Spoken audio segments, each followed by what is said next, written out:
తాకట్లో ఉన్న మీ బంగారాన్ని విడిపించి ఆ రోజు ఆన్లైన్ రేటుకి కొంటాం. Sharma gold company. నమస్కారం, వెల్కమ్ టు సుమన్ టీవీ. నేను గీతాంజలి. చంద్రగ్రహణం వస్తుందండి సెప్టెంబర్ 7వ తారీఖున. సమయం చాలానే ఉంది, కానీ చాలా మందికి ఎన్నో సందేహాలు ఉంటాయి. అసలు భారతదేశంలో కనిపిస్తుందా, పట్టుబిడుపు సమయాలేంటి, మనం ఎలాంటి జాగ్రత్తలు తీసుకోవాలి అని చెప్పి. దాంతో పాటుగా గర్భిణీ స్త్రీలు అసలు ఎలాంటి జాగ్రత్తలు తీసుకోవాలి, అందరూ ఎలాంటి నియమాలు పాటించాలి. దాంతో పాటుగా కొంతమంది అంటే ఈ ద్వాదశ రాశుల్లో మధ్యస్థంగా కొన్ని రాశుల వారికి ఉంటుంది అని చెప్పారు. నాలుగు రాశుల వారికి, ఆ 4 రాశుల వారు ఎవరు, వారికి ఎలాంటి లాభాలు ఉంటాయి, ఎలాంటి నష్టాలు ఉంటాయి, ఇవన్నీ కూడా తెలుసుకుందాము. వివరించేందుకు ప్రస్తుతం మనతో పాటు ఉన్నారు ప్రముఖ జ్యోతిషులు, శ్రీచక్ర పీఠం వ్యవస్థాపకులు బ్రహ్మశ్రీ ప్రదీప్ జోషి గురువు గారు. వారితో మాట్లాడదాం. గురుగారు నమస్కారం అండి. గురుగారు, మరి సెప్టెంబర్ 7వ తారీఖున వస్తున్నటువంటి ఈ చంద్రగ్రహణం 12 రాశుల్లో చూసుకుంటే నలుగురికి, అంటే 4 రాశుల వారికి బాగుంది, 4 రాశుల వారికి అశుభంగా ఉంది. వారు యాగం చేసుకుంటే మంచిదని చెప్పారు. శుభం అశుభం కలిపి మధ్యస్థంగా ఉన్నటువంటి 4 రాశులు ఎవరండి వారు అసలు? సరే, మకర రాశి వారికి ధనస్థానంలో వస్తుంది ఇది గ్రహణం. కాబట్టి మకర రాశి వాళ్ళకి ఏంటంటే ఈ గ్రహణం వల్ల ధనలాభం అయితే ఉంటుంది, ఆపర్చునిటీస్ వస్తాయి, ధనం అయితే వస్తుంది. మకర రాశి వారికి మంచిది. తర్వాత తులారాశి వాళ్ళకి ఏంటంటే ఈ గ్రహణం పంచమ స్థానంలో వస్తుంది. కాబట్టి దీనివల్ల ఏంటంటే వాళ్ళకి ప్రోగ్రెసివ్, వాళ్ళకి నాలెడ్జ్ ప్రోగ్రెసివ్ అయితే ఉంటుంది, స్కిల్ ప్రోగ్రెసివ్ ఉంటుంది, నాలెడ్జ్ ప్రోగ్రెసివ్ ఉంటుంది. యాజ్ వెల్ యాజ్ సంతాన దోషాలు కూడా పోయే అవకాశం ఉంటుంది. సంతాన అనపత్య దోషం అని ఒకటి ఉంటుంది. ఈ గ్రహణ సమయంలో గనక అంటే పిల్లలు పుట్టినటువంటి వాళ్ళు, గర్భము నిలవనటువంటి వాళ్ళు ఎవరైతే ఉంటారో వాళ్ళు తులారాశి వాళ్ళు అయ్యి ఉంటే గనక వాళ్ళు వచ్చి ఈ గ్రహణ సమయంలో పూజ చేసుకుంటే వాళ్ళకి అనపత్య దోషం పోతుంది. ఆ తర్వాత సింహరాశి. సింహరాశికి ఏంటంటే గనక ఇప్పుడు సింహరాశి కొంచెం టైం బాగలేదు. భార్యాభర్తల మధ్యన గొడవలు, తగాదాలు ఇలాంటివన్నీ ఉంటాయి అన్నమాట. వాళ్ళకి ఈ గ్రహణము ఒక ఆపర్చునిటీ. సో రిలేషన్షిప్స్ బ్రేక్ అవ్వకుండా ఉండడానికి, పార్ట్నర్షిప్ లో మోసాలు జరగకుండా సజావుగా పార్ట్నర్షిప్స్ అన్ని కూడా నడవడానికి, రిలేషన్షిప్స్ బాగుండడానికి సింహరాశి వారికి ఈ గ్రహణ సమయం మంచిది. సో ఈ 4 రాశుల వాళ్ళకి ఈ బెనిఫిట్స్ ఉంటాయి. మిథున రాశికి కూడా లక్. మిథున రాశి వారికి ఏంటంటే అసలు మిథున రాశికి అసలు టైమే బాగలేదు. వాళ్ళు మంచిగా ఉన్నావా అని అడిగితే కూడా ఒక చెడు లెక్క వినిపిస్తుంది అనమాట. అంటే నువ్వు అన్నం పెడుతున్నారా, నాకు మంచిగా ఉన్నావు అని అడుగుతున్నావు అనేటట్టుగా ఫ్రస్ట్రేషన్ లో ఆన్సర్లు వస్తాయి అనమాట. కాబట్టి మిథున రాశికి ఏంటంటే ఈ గ్రహణ సమయంలో వీళ్ళు పూజ చేసుకోవడం వల్ల ఏంటంటే వాళ్ళకి ఏమన్నా లక్కీయెస్ట్ ఆపర్చునిటీస్ ఏమన్నా వస్తే అవకాశం ఉంటుంది. ముఖ్యంగా మిథున రాశిలో ఉండి రియల్ ఎస్టేట్ వ్యాపారం చేస్తున్నటువంటి వాళ్ళకైతే ఇది మంచి ఉపయోగం ఉంటుంది. ఎందుకోసం అంటే ఆల్ సడన్ ఆపర్చునిటీ వచ్చేది ఓన్లీ ఎక్కువ శాతం real estate, next stock market చేసేటువంటి వీళ్ళకి బాగా ఉపయోగపడుతుంది. మరి ఈ నలుగురు ఖచ్చితంగా హోమం చేయించుకోవాలా, వీళ్ళకి శుభాలు కలగాలనంటే గనక ఇంకా ఖచ్చితంగా అయితే నేను చెప్పను. ఎందుకోసం అంటే అందరికి ఖచ్చితంగా చెప్తా, అసలు ఖచ్చితమైన వాళ్ళకి వాల్యూ ఎందుకుంటా. అంతే కదా. ఖచ్చితంగా చేసుకునే రాశులు 8. వీళ్ళు ఇష్టం ఉంటే చేసుకోవచ్చు, లేకపోతే లేదు, వాళ్ళ ఇష్టం. ఎందుకోసం అంటే మళ్ళీ సూర్యగ్రహణం వస్తుంది, అప్పుడు వీళ్ళకి ఆపర్చునిటీ వస్తుందేమో తెలియదు. ఇప్పుడు వీళ్ళకి ఆపర్చునిటీ అయితే కాదు. ఈ 4 రాష్ట్రాలకి ఇష్టం ఉంటే చేసుకోండి, లేకపోతే లేదు, నాట్ మ్యాండేటరీ. ఇక జనరల్ గా అడిగేమంటే గర్భిణీలు ఎలాంటి జాగ్రత్తలు తీసుకోవాలని అడుగుతారండి, ప్రత్యేకించి గ్రహణం. ఈసారి అయితే మనకి గ్రహణం కనిపిస్తుంది కాబట్టి గర్భిణీ స్త్రీలు ఎట్టి పరిస్థితుల్లో అప్రమత్తంగా ఉండాల్సిందే. వీళ్ళు ఏంటంటే కనుక ఎవరైనా సరే అందరికీ ఫస్ట్ నియమాలు ఏంటంటే ఈ గ్రహణ సమయంలో పట్టు విడుపులు ఉంటాయి కాబట్టి సాయంత్రము సూర్యాస్తమం అయ్యే లోపలనే అందరూ భోజనాలు కంప్లీట్ చేసేసుకోవాలి. పాత్రలన్నీ కడిగేసి పక్కన పెట్టేసుకోవాలి. ఆవకాయల మీద, జాడీల మీద, ఏమన్నా ఆహార పదార్థాల మీద ఏమన్నా దర్బలు వేసుకునేది ఉంటే 6 గంటల లోపలనే వేసేసుకోవాలి. దేవాలయాలు కూడా మూసేది ఉంటే ఉదయమే 12 గంటల లోపలనే దేవాలయాలు మూసేయాలి. గ్రహణ వేదం ముందే ప్రారంభం అవుతుంది కాబట్టి సెప్టెంబర్ 7వ తారీఖు ఉదయం నుంచే దేవాలయాలు అయితే మూసేయాలి. నాకు తెలిసి తిరుమల తిరుపతి దేవస్థానం కూడా సెప్టెంబర్ 7వ తారీఖు ఉదయం పూజ చేసేసి 9 గంటలకే మూసేస్తారని నేను అనుకుంటున్నాను. ఉదయం 8-9 గంటల వరకు మూసేస్తారు. గ్రహణ వేద 12 గంటల ముందు నుంచే ప్రారంభం అవుతుంది కాబట్టి ఉదయం మూసేస్తారు. తర్వాత భోజనాలు, ఇప్పుడు గర్భిణీ స్త్రీలు ఒకవేళ భోజనం ఏమైనా చేద్దాం అనుకుంటే ఏం లేదండి, అరటి పండ్లు, దానిమ్మ పళ్ళు, అదే విధంగా కాశ్మీర ఫలం అంటే సేబులు, యాపిల్, సపోటాలు, నారింజ పళ్ళు, ఏవైనా సరే పళ్ళన్నీ కూడా తీసి మీ దగ్గర పెట్టుకోండి. పళ్ళు పెట్టుకోండి. భోజనాలు ఏమైనా చేసేది ఉంటే 6 గంటల ముందే భోజనాలు కంప్లీట్ చేసేసుకోవాలి. ఇక ఇంటికి మొత్తం ఆచ్ఛాదనం చేసుకోవాలి. ఇంట్లో ఇక్కడ వెలుగు రాకుండా చూసుకోవాలి.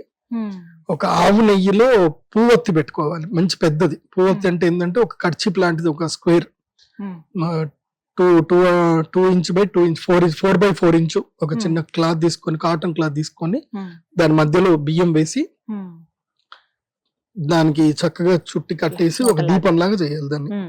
దాన్ని కింద ఇంత బరువు ఉండాలి, దీపం లాగా చేయాలి.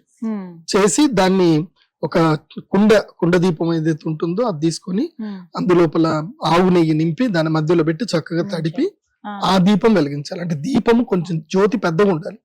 చాలా మంది దీపం అంటే ఇంత బుడ్డ దీపం వెలిగిస్తారు, అట్లా ఉండకూడదు. జ్యోతి ఉండాలి మంచిగా.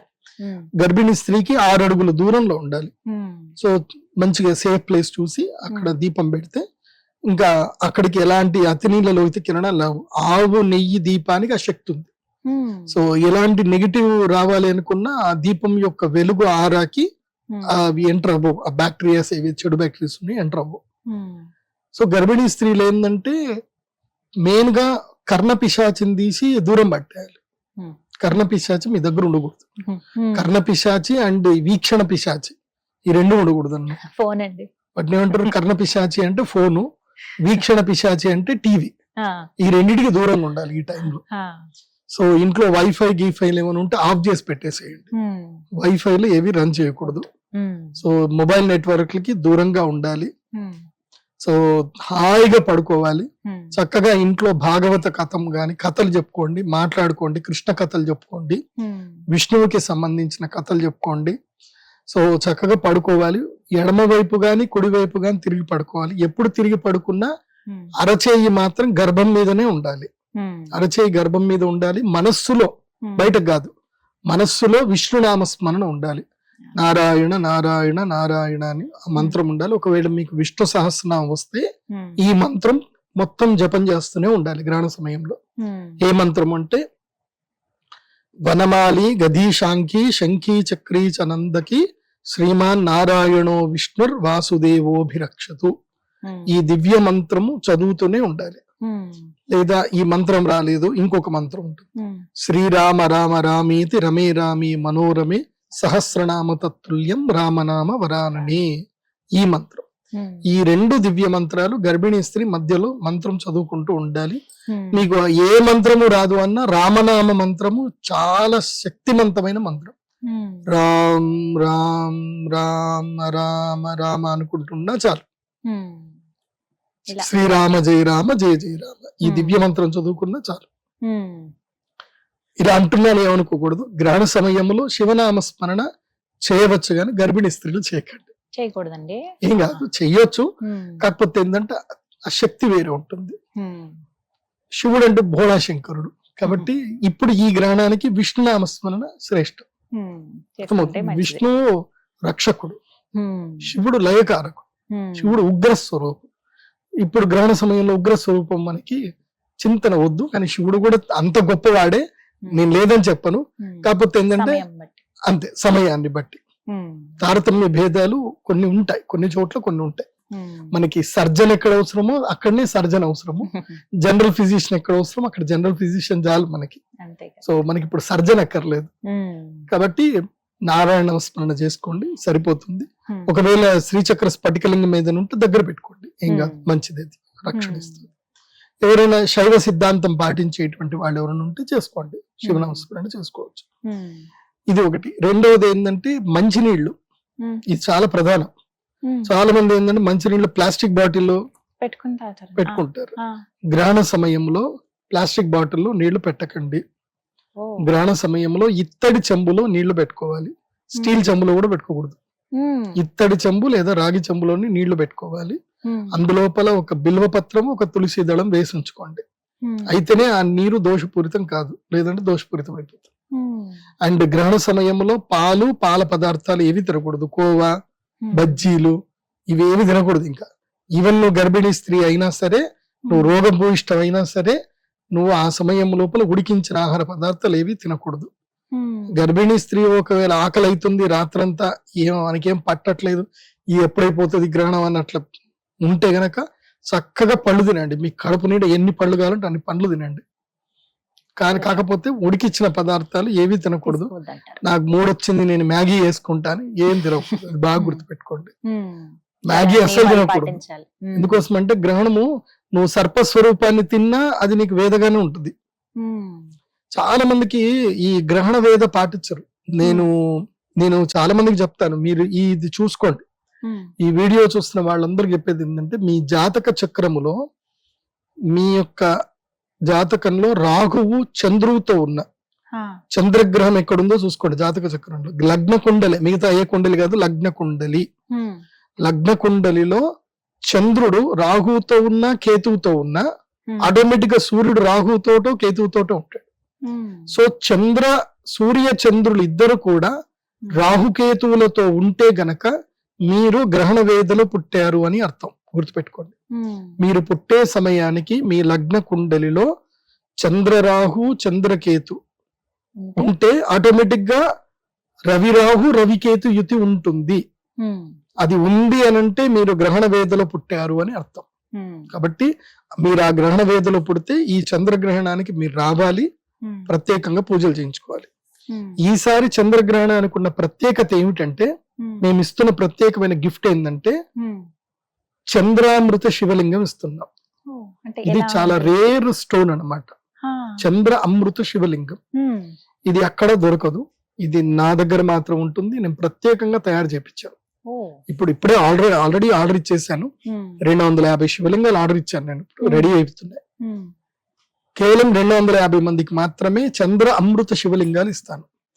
గ్రహణ సమయంలో ఈ చంద్రామృత శివలింగాన్ని ప్రసాదంగా తీసుకోవాలి. గ్రహణం టైంలో మాత్రమే తీసుకోవాలి, వేరే టైంలో తీసుకున్నా పెద్దగా యూజ్ ఉండదు. అప్పుడు మేమైతే పూజ చేసి పెడతాం, తర్వాత కావాలంటే మీకు అదృష్టం ఉంటే తీసుకోవచ్చు. ఉంటే ఎందుకోసం అంటే అవి స్టాక్ దొరకవు. 250 మాత్రమే చంద్రామృత శివలింగాలు చాలా ప్రత్యేకంగా ఉంటాయి. అది ఎలా ఉంటుందంటే దాని ప్రత్యేకత ఏంటంటే, దాన్ని మీరు సూర్యుడు వెలుగులో పెట్టి లోపల నుంచి చూస్తే అందులోపల ఇంద్రధనస్సు రంగులు కనిపిస్తాయి. దానిలో ఆ శివలింగం యొక్క ప్రత్యేకత అది చాలా రేర్ ప్రోడక్ట్ అన్నమాట.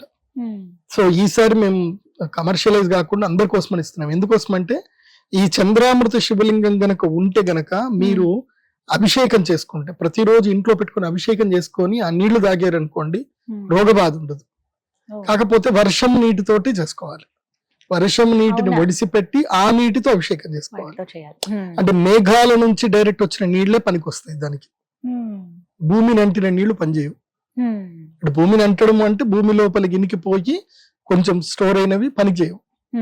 సో అదే మేఘాల నుంచి డైరెక్ట్ గా పడ్డప్పుడు మీరు ఒడిసిపెట్టారనుకోండి, ఆ నీటిని మీరు దాచుకొని ఆ నీటికి రోజు ఇప్పుడు మేఘాల నుంచి పడ్డ నీళ్లు చక్కగా మీరు ఇంట్లో స్టోరేజ్ చేసి పెట్టుకున్నారనుకోండి, మంచి నీళ్లు కదా అవి, అందులోపల చాలా అద్భుతమైన శక్తి వస్తుంది. కెమికల్స్ ఏవి కలవు, బాగుంటాయి. ఆ నీటిని మీరు తీసుకుని రోజు ఒక చెంబెడు మీరు అభిషేకం చేసి ఆ నీళ్లు తాగారనుకోండి, మీకు ఎలాంటి అనారోగ్యాలు రావు, శక్తి సిద్ధిస్తుంది. కాకపోతే దానికి కొంచెం ఎక్స్ట్రా పేమెంట్ ఉంటుంది. ఈసారి అందరికి 18,000 తీసుకుంటున్నాం. ఈసారి ఎక్కువగా ఎవరికి యంత్రాలు ఇవ్వట్లేదు. గ్రహణం సమయంలో ఎవరికి కూడా అరిష్ట నివారణ యంత్రాలు ఇవ్వట్లేదు. దానికి ఎక్కువ కాస్ట్ ఉంటుంది, చాలా మంది బేర్ చేసుకోలేకపోతున్నారు. కాబట్టి మెయిన్ గా 18,000, 25,000 రెండే ప్యాకేజీలు ఉన్నాయి. సో చంద్రామృత శివలింగం కావాలంటే 25,000, లేదు ఓన్లీ రాహుకేతు లాకెట్ కావాలంటే 18,000 అంత ఇస్తే సరిపోతుంది. సో ఈ వీళ్ళందరూ కూడా గ్రహణ పూజలు ఎప్పుడు చేయించుకోవాలనుకున్నారు ఇప్పుడే బుక్ చేసుకోండి. ఎక్కువ మందికి అయితే మంచిది. ఎక్కువ మంది అవకాశం అంటే అందరికీ ఉంటుంది, కానీ లిమిటెడ్ గా పెట్టారు కాబట్టి. వెబ్సైట్ ఒకసారి చెప్పండి గురుగారు. pradeepjoshi.com నా పేరు మీదనే వెబ్సైట్. ఓకే, విన్నారు కదా, గురుగారి పేరు మీద వెబ్సైట్ ఉంది. ఒకసారి మీరు చెక్ చేయండి ఏమేమి ఉన్నాయి, ఏంటి రాబోతున్నటువంటి గ్రహణ రోజున ప్రత్యేకతలు ఏంటి, ఎలాంటి పూజలు చేసుకోవాలి ఎవరెవరు అనేది మీరు చెక్ చేసుకున్న తర్వాత వెంటనే రిజిస్ట్రేషన్స్ కూడా స్టార్ట్ అయ్యాయి కాబట్టి వెంటనే బుక్ చేసుకోండి. ధన్యవాదాలు గురుగారు, నమస్కారం. శ్రీమాత్రే.